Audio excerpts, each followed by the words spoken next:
Et bonjour à tous, ici Rabdel, et je fais un petit peu de Magic the Gathering en français pour ma première ouverture de boîte. Retourne ton Ravnica. Mouahaha.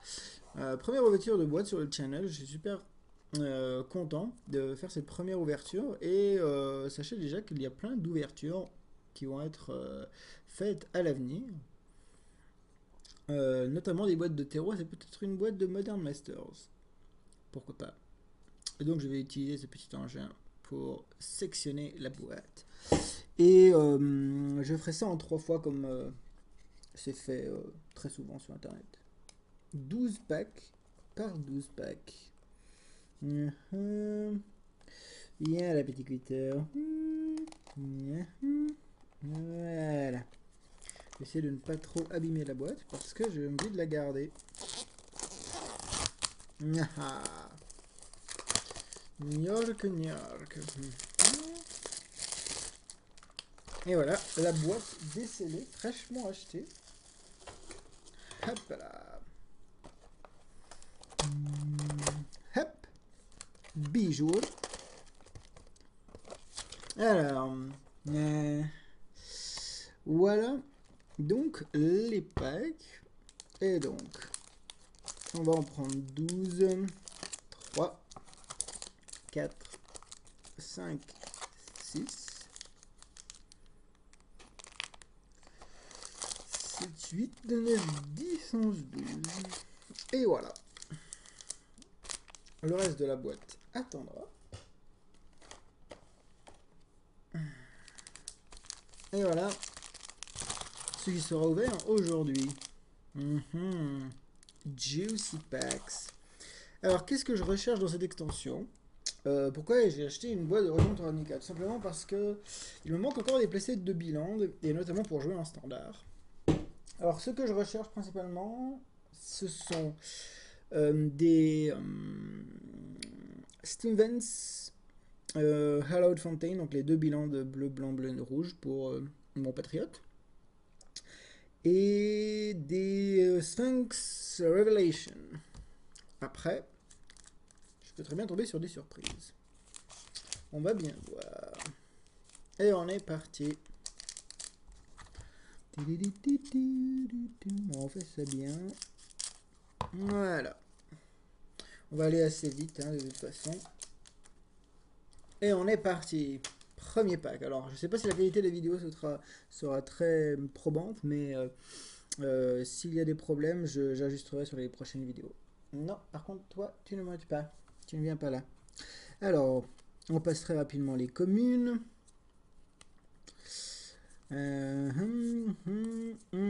Première Menko, Trouvaille, Spasme de rue, Déferlante sauvage et la première rare, une géante des palissades. Ce qui n'est pas top. Ce qui n'est pas une carte qui a une très grande valeur, il faut l'avouer. Hop. Deuxième pack. Croissance morceleuse, c'est bien pour les decks basés sur le peuplage et Advent of the Worm. Et comment s'appelle cette carte déjà? En Dragon's Maze. Voice of Résurgence. Voix du renouveau. Très très bonne carte. Ah, route bande défense. Bon, je pense que j'aurai largement mes playsets, mais c'est toujours bon à prendre également. Alors, anomalie, taverne, un passage des mandrins et une fontaine sacrée. Yeah, great. Et un faire le lancement foil. Ça commence très bien. Un bilan qu'il me fallait dès le deuxième booster. Je suis déjà plutôt content. Hop. Troisième booster.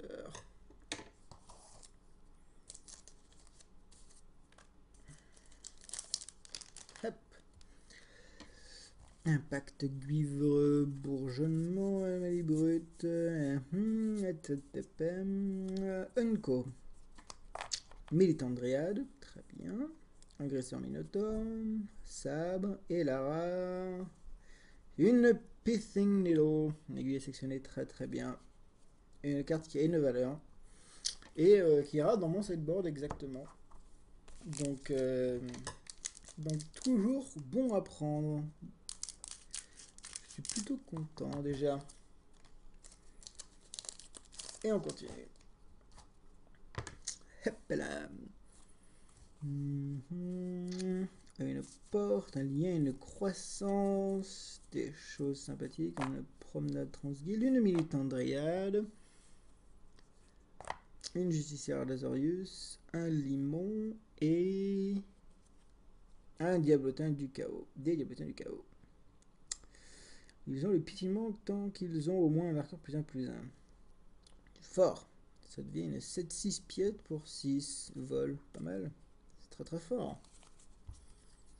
C'est une bonne bombe à mon avis à prendre en scellé.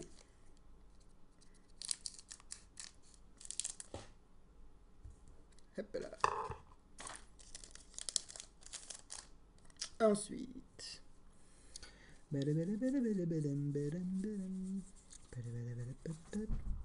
Alors, ouais. Faucheur des quartiers pauvres. Déchiqueteur boueux. Général fantomatique. Et là, rang d'augmentation. Alors, je sais pas si cette carte est vraiment jouable dans le deck, peuplement, le deck Celestia. Mais en tout cas, c'est une carte intéressante. Et pas de foil. Que je ne coupe pas de carte. Ah non, c'est le bord. C'est quand même pas top que je coupe des cartes. Boscorn Manda, Vigile, Ogre. Avertissement. Alors, Rock Marc-Ciel, c'est une carte que je ne connaissais pas, je dois avouer. J'ai joué un peu sur Roland Ravnica et je ne connaissais pas du tout cette unco, je l'ai connue hier, en feuilletant la classeur. C'est dire à quel point on peut passer à côté de certaines cartes des moments. À la recherche de l'horizon, flamboiement de pensée et petit rat, un troll de l'athlète. Ça, c'est une bonne carte. Plutôt content du pool. Et on va avoir une foil a priori. Et cette foil est un scarabée servile. Déjà quelques pics sympathiques, quelques pics de valeur. Donc pour l'instant tout se passe bien. Bien entendu, Biland quoi. Biland, et Biland c'est bien. Une porte. Détruire l'épreuve, c'est le vaincre ancien. Électromancien, c'est une carte avec laquelle je voulais essayer de builder en fait. C'est une petite créature de 2 pour 2 qui fait en sorte que les éphémères et les rituels coûtent 1 de moins. Je me suis dit qu'on pouvait peut-être bosser autour de cette carte. Et j'ai beaucoup pensé pour me dire qu'au final, pour l'instant, c'était pas encore possible. Vraiment. Avec Theros, ça risque pas de le devenir un peu plus, vu que c'est un set qui tourne beaucoup autour des enchantements, a priori. Alors les Unco, Charme de Golgari, qui est pas top vu que c'est sûrement un des moins bien. Rune Clé de Celestia, Affliction Hurlante, ce pack n'est pas très top, mais la rare, une deuxième fontaine sacrée. Ce pack devient tout de suite beaucoup plus intéressant. Et nous avons une foil. Et cette foil est une vermine des évacuations. Très bon pack. Très bon pack. Il y a une fontaine sacrée. Ça me fait un bon pack. Et ça complète quasiment mon playset. J'en avais une. Ça complète quasiment mon playset maintenant.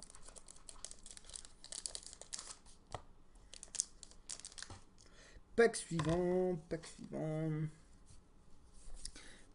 On passe assez rapidement les communes. Je vous les fais voir très rapidement. On va arriver sur les zones co en commençant par un sanctuaire éveillé. 8 vigilance pour 7.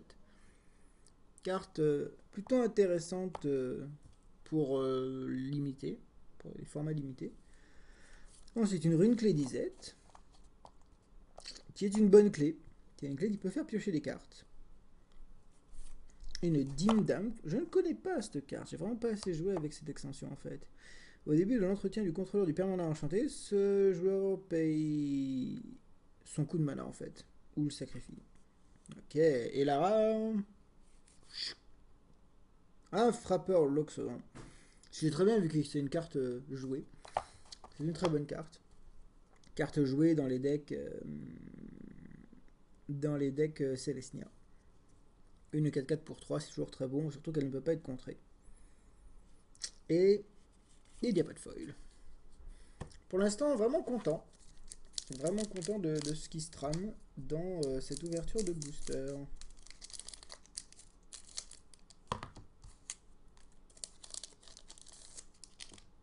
Hop, pack suivant.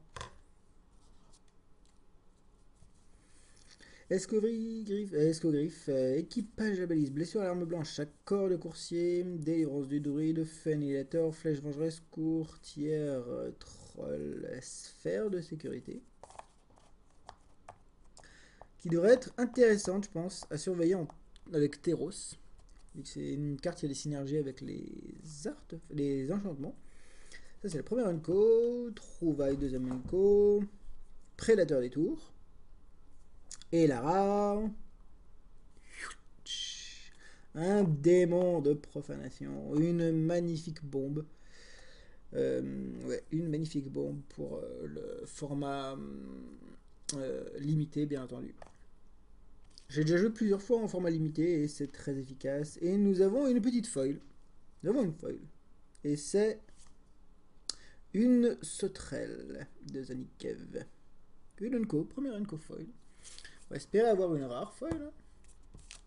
On va espérer avoir une rare foil. Hop là. Booster suivant. Il reste 2 boosters après celui-ci. Avant la fin de la première partie donc.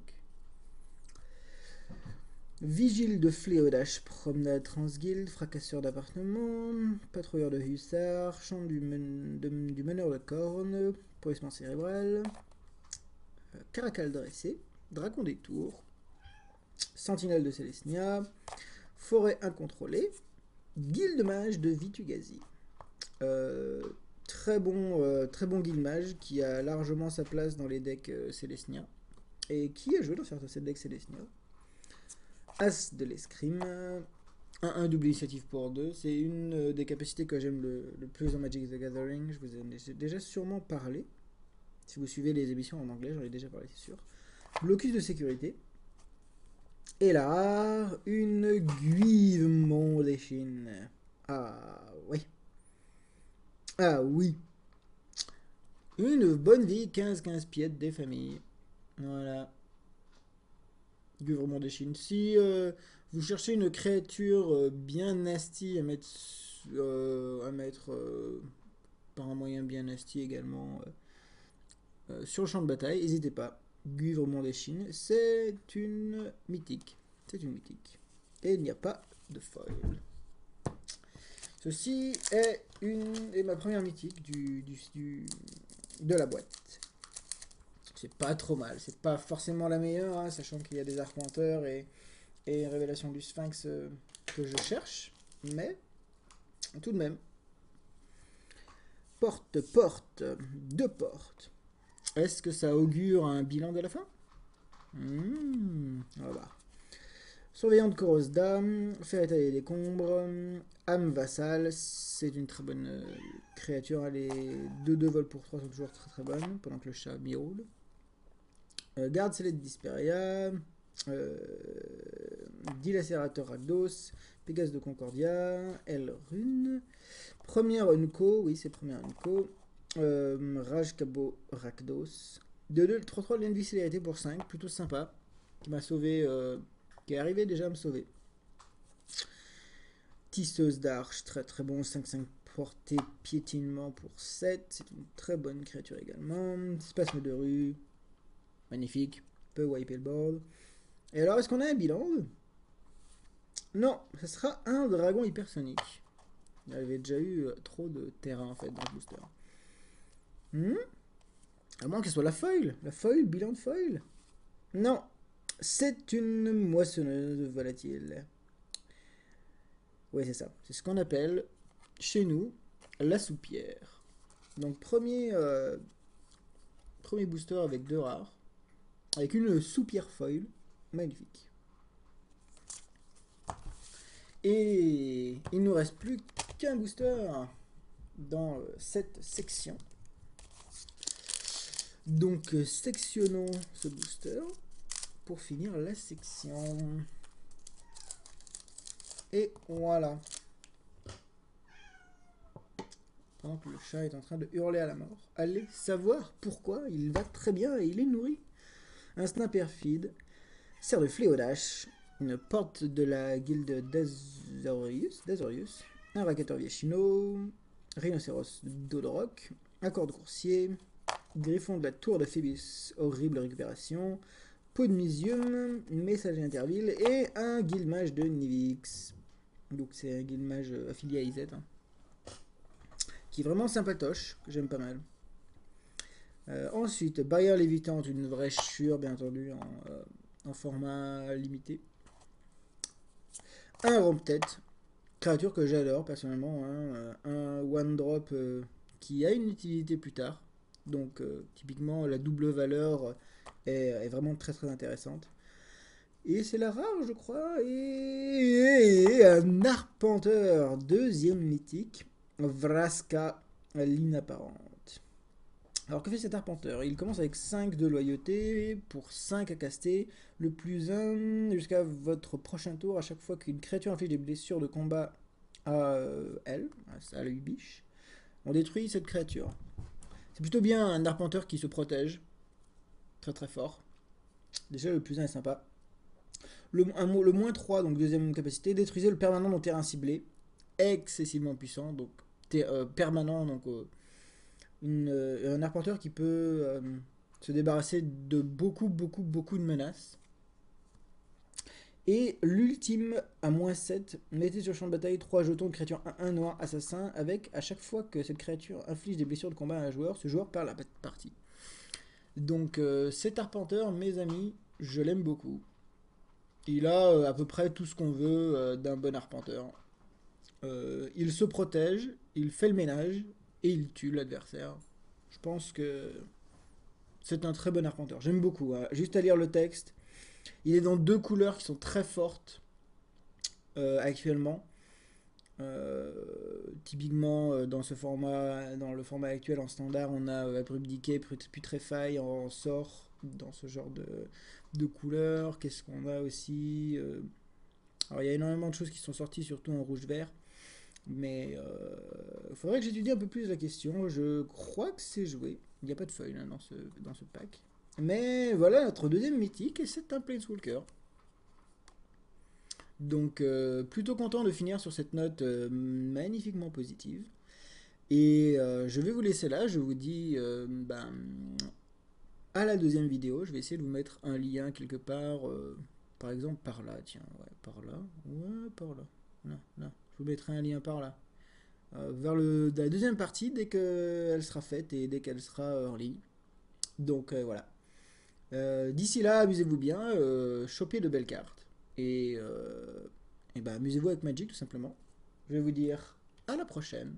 Ciao et amusez-vous bien. Et bonjour à tous, ici Rabdel et je fais un petit peu de Magic the Gathering en français pour ma première ouverture de boîte. Retourne to Ravnica. Première ouverture de boîte sur le channel, je suis super content de faire cette première ouverture et sachez déjà qu'il y a plein d'ouvertures qui vont être faites à l'avenir. Notamment des boîtes de terreau, c'est peut-être une boîte de Modern Masters. Pourquoi pas. Et donc je vais utiliser ce petit engin pour sectionner la boîte. Et je ferai ça en 3 fois comme c'est fait très souvent sur internet. 12 packs par 12 packs. Bien la petite cuitteur. Voilà. J'essaie de ne pas trop abîmer la boîte parce que j'ai envie de la garder.